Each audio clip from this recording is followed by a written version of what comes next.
Hey guys, welcome back again to the channel. I hope you're having a really good weekend. We've got a lot to discuss in this week's weekly transit update, so I hope you're excited. I hope you're ready for some transit news. I certainly am. Before I get into kind of the meat of today's content, I just wanted to say if you're not already, please go follow me on Instagram and Twitter. I post lots of opinions and other stuff on Twitter. On Instagram, I post pictures and share other information there. So great to follow me on those platforms. Really appreciate having people there. I tend to respond to DMs on both platforms, so if you're ever interested in reaching out, it's a good way to do it. But I appreciate the follows, I appreciate the likes, so I wanted to encourage that at the beginning of the video. I also wanted to mention that if you're not already, please consider joining the community Discord. There's already hundreds of transit enthusiasts discussing different various projects around the world on the Discord, and it's a really good community. It's really fun. There's a lot of great conversations going on. I like to take part in a number of them, and so yeah, without further ado, let's get into this week's news. So this week had quite a bit of transit news, primarily out of BC, though I have some news for BC, Alberta, Ontario, and Quebec today, which I'm pretty excited about. So the first kind of news item I want to talk about for today is the Burnaby Mountain Gondola. Obviously a project I've supported for quite a while. I made a video about it a while back, talking about how it's kind of the most common sense transit project. It's a really great value for money, and it seems like it's quite popular because the kind of survey/review period for the Burnaby Mountain Gondola ended, and TransLink kind of took the responses, and they got 10,000 responses on the gondola, which is a pretty strong response from what I can tell from reading their release on it. There was a majority of positive feedback on the project, and so it seems like it's kind of moving ahead. We don't have any more specific details about what's happening, other than the fact that clearly this project is moving forward. We finally had some renders. They're just kind of sketches. You can look them up quite easily. I'll try to link them in the description below the video. But yeah, we have some renders. Those are awesome. We haven't had those before, so I feel like that's kind of a sign that we're moving along in TransLink size. We have these kind of surveys and community discussions going on, which is really exciting. And so hopefully we see progress on this project. It's a great way to add a station to our rapid transit network at SFU. It knocks off one of the major universities in the region. The main campus of SFU is going to be connected to rapid transit. Super exciting. It adds a new mode to our rapid transit. Perhaps it will have a cool name, but I think that'll be really awesome. We'll be the first city in Canada to have a gondola as part of its public transit network, which I think is really cool. It's an awesome thing that a city like Portland has, though ours will be quite different, to be clear. Next up. So BC has an election going on. It's kind of a quote-unquote snap election called by the BC NDP. They're quite popular at the moment, and they have been for the past little bit. And so platforms from both the BC NDP and the BC Liberals, the two kind of predominant parties in BC, have been released. Now, to be clear, the BC Liberals are not the same as the federal Liberals. They're more aligned with the federal Conservatives. Confusing, I know, but the BC Liberals are, Conservatives. Anyways, both, it turns out, have proposed relatively large infrastructure plans, which is exciting because it's good to see that there's bipartisan support for that. On the NDP side of the line, it appears that they've committed to funding the Expo line all the way to Langley, which, well, I still think the priority is a bit backwards, and UBC should be going first and should be the higher priority. It's exciting to see so many kilometers, 16 actually, being added to the rapid transit system, along with 8 stations if this project goes ahead. And since the NDP are quite popular right now, it seems like re-election is probably pretty likely, and so it's exciting possibility that we'll see 16 kilometers added, pushing us to around 100 kilometers with the Broadway extension. 8 stations, again, along with Broadway, that's going to push us to around 70 total stations. Exciting times. It's cool to see the NDP commit to that. They also committed to a great policy, which is free transit for kids. That's something Toronto has had for a couple of years now. It's been hugely successful. It's really good at drawing in families that otherwise wouldn't ride transit, because now, hey, I can go somewhere with my kids.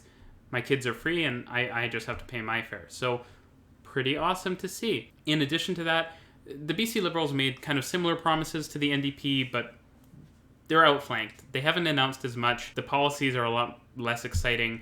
And kind of what's eating a lot of the infrastructure budget for the BC Liberals is a massive 10-lane George Massey Tunnel replacement bridge and massive highway expansion south of the Fraser in Richmond, Delta, and South Surrey. It's not really a great project in my personal opinion. Yes, there are rapid buses on the route, but the truth is that those rapid buses could be sped up without a massive highway expansion, so the argument that by expanding the highway we can have faster buses is a little silly. The buses are already pretty fast. If you give them better priority and we modestly upgrade the highway, that would probably be the best option. The bridge is predicted to cost over $4 billion, which is pretty insane. $4 billion can build you a pretty awesome transit project, something like extending the SkyTrain to UBC or the Langley extension plus another extension. And so I just think it's not a great project.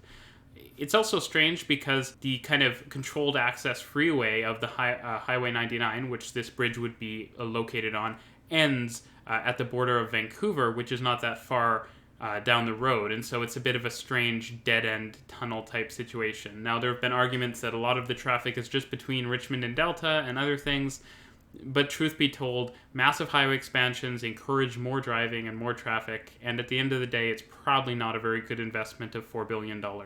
I'd like to see more modest bridge and more transit expansion. And so that's what we have for election stuff. Now, in other BC news, the Pattullo Bridge replacement, the Pattullo Bridge being a very old bridge between Surrey and New Westminster in the Vancouver area, work on the replacement has begun in earnest in terms of doing some soil sampling and other engineering, so that's really exciting.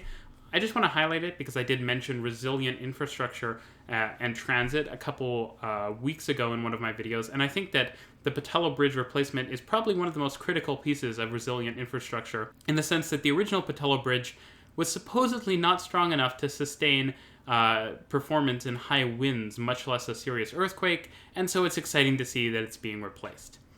Now, that's it. That's what I have for BC. Let's move on to Alberta. So in Alberta, there wasn't a ton of news this week. Progress is moving along nicely for both the Valley Line and the Green Line in Calgary. The main news of the week is that the Calgary Green Line got approval from the province. The reason I say it's kind of quiet and soft is because the province was kind of like, we have a ton of issues with the Green Line, but we're going to let you build it anyways.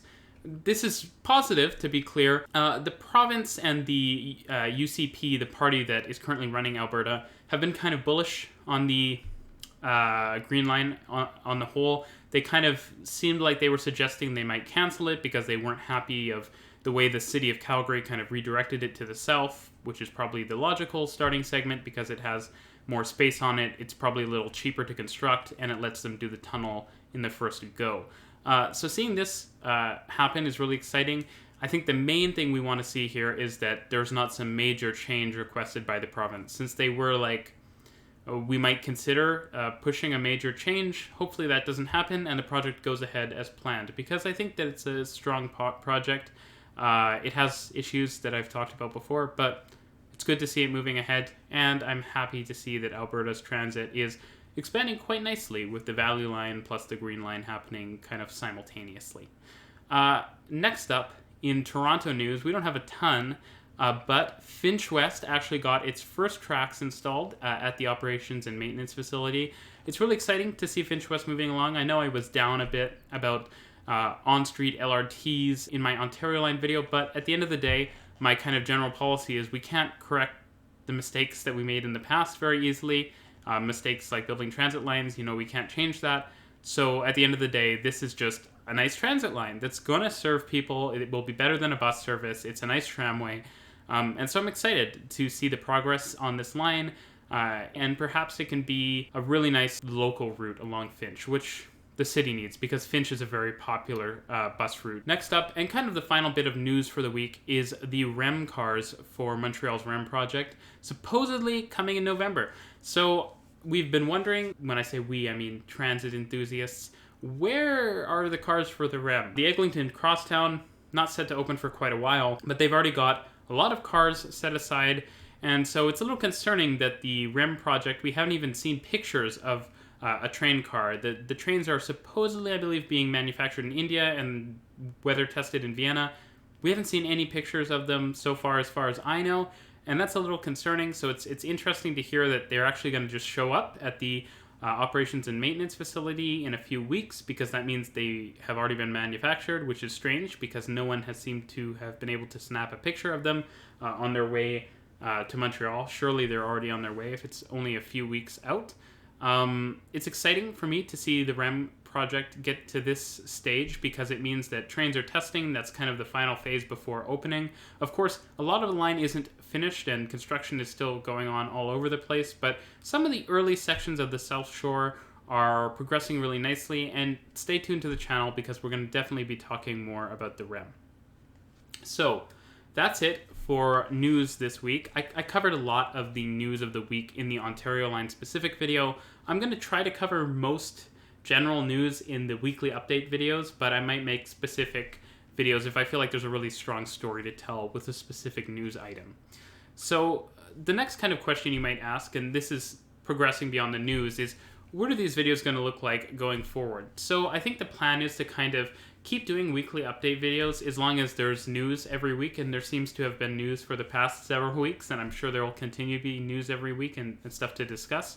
And I'm also going to try to incorporate some kind of updates on the channel, and then Q&A as well. I used to do a Q&A episode every month at the end of the month, and so what I think I'll do is I'll try to incorporate some Q&A elements into these videos on a weekly basis once the channel's been restarted. So I might upload a Google form or something where people can submit questions, go to Discord and ask people what questions are. Maybe I'll post a tweet and let people reply in the thread, and I'll take some questions from there and answer them. But I'm going to do some Q&A because I think it's nice to kind of get to know each other a bit more. Also, something that has been brought up to me by some people is that I've mentioned this channel restart, but it's not really clear what is a channel restart. I mean, I'm uploading videos.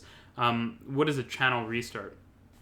So in my mind, the channel restart is my way of committing to producing videos on a regular basis and returning to kind of normalcy with the channel. So on October 19th, I'm going to release what I think is a pretty big and exciting video that's going to be maybe a bit of a surprise to some people, that I think will be really fun. It's going to be a good video. I think a lot of people will like it a lot. And there'll be a bonus early release video for patrons. So I'm actually restarting my Patreon. A bunch of people actually asked for me to restart it, and that's exciting to me, the fact that people are passionate about helping me out and helping to build this channel. It's really exciting. So we're going to be restarting Patreon. We're going to be consistently releasing videos early to our patrons, and then releasing them basically on a staggered basis to the general public and everyone else. So you don't have to pay to watch our videos or anything like that. An early kind of pre-release video will go out to patrons a day or two before the actual video release. Patrons will watch the video, they'll comment, reply, tell us if there's notes or things that they think we should tweak, and then we'll release a final, very nice video to everyone else. And so it's just a nice benefit for our patrons while still making sure we're not making a walled garden. Everyone gets access to the same content. So yeah, if you're interested in supporting us, our Patreon's going to be going live on October 18th. And of course, our video to the general public on YouTube and our pre-release video will both be going up on October 19th. That pre-release video is going to be pretty good. It's a demystified. I'm excited. I think on the whole, the channel restart is just kind of my way of committing to YouTube and restarting Patreon, getting things moving in a big way, frequent videos. So that's the channel restart. Now, there's some other things I want to mention. So I'm expecting a change of scenery here. With the change of scenery, I'm planning on having a blank wall behind me. And what I'm going to do is I'm going to start decorating it with transit themed stuff. So think transit maps, station signboards, all kinds of stuff. So if you have a station signboard or really cool transit map that you want to send me a message on Discord, Instagram, Twitter, or via email, and reach out, and we'll try to organize it if you want to send it in to me, and I can put it up on the wall behind me in my videos. I have a ton that people have already sent in, and I'm going to be trying to incorporate some of those as well. And so that's something else that I'm going to be doing with the restart. So the background of my videos should be a bit more interesting, a bit more transit related. I think that's fun. And so that's something I have planned. So that's kind of the whole of the channel restart in short. Beyond that, I just wanted to say that if you can't support us via certain platforms like Patreon or via buying merch from us or anything, don't worry. Some people reached out and were like, we like the channel, but we can't support right now. I feel bad.